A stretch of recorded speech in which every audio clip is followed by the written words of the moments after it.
US को, America को पहले से ही बगावत की भनक थी, ये खबर आ रही है। अमेरिकी स्पाई एजेंसियों को अंदाजा था इस बात का, प्रिगोजिन की बगावत का। प्रिगोजिन पर थी अमेरिकी एजेंसियों की नजर। तो यह आपको बता दें कि अब यह खबर आ रही है कि अमेरिका को पता था कि प्रिगोजिन कुछ ऐसा कर सकते हैं। अमेरिका की जो स्पाई एजेंसीज हैं उन्हें इस बात का पूरा अंदाजा था। बिग वॉल के जरिए आपके सामने हम पूरी डिटेल यहां पर रखने वाले। एक बार पहले आप यहां देख लीजिए, यहां पर आपको येवगेनी प्रिगोजिन गाड़ी में बैठा हुआ, टोपी लगाए हुए आपको नजर आता। बाहर कुछ लोग हैं जो कि यहां पर नारेबाजी कर रहे हैं, हाथ मिलाते हुए प्रिगोजिन को। तो क्या यह सपोर्ट है और यह कहीं ना कहीं बड़ी परेशानी की बात है, टेंशन की बात है पुतिन के लिए? वैगनर बागी होगा, यूएस को पता था कैसे? अमेरिकी स्पाई एजेंसीज को वैगनर की बगावत की पहले से भनक थी। यह खबर आ रही है जून के मध्य में यूएस एजेंसियों को पूरी रिपोर्ट मिल गई थी। यह भी खबर आ रही है एजेंसियों को एटमी हथियार गलत हाथों में जाने का डर था। जानकारी मिली थी कि येवगेनी बहुत जल्द ही पुतिन को चैलेंज करने वाले हैं। यह खबर सामने आ गई।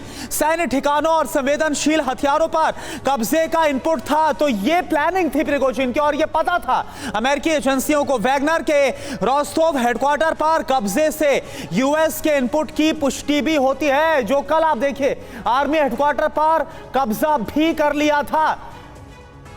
राजन सर, यही तो अमेरिका चाहता है, यही तो वेस्ट चाहते हैं, ताकि किसी तरह से पुतिन को कमजोर किया जा सके। जी बिल्कुल, इसमें कोई शक नहीं कि अमेरिका चाहता है कि पुतिन को कमज़ोर किया जाए। अमेरिका यह भी चाहता है कि रूस का फिर से विघटन हो जाए। और कल जो कू का सीन बन रहा था उसमें तो मुझे 1991 की घटना याद आ रही थी, 1993 की, जब टैंक पे चढ़ के येल्सिन वहाँ पे कू की कोशिश की थी और रोकने की कोशिश की थी।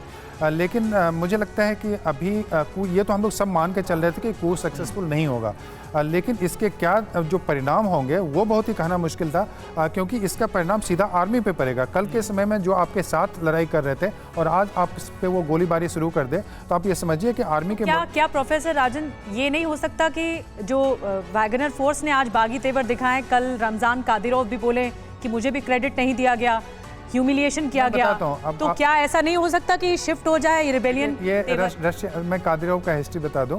कादिरोव के फादर को जो वहाँ पे मारा गया है वो रशियन फोर्सेस ने मारा है, लेकिन पावर सत्ते के लोभ में उन्होंने वहाँ पे फिर से रूस के साथ समझौता कर लिया।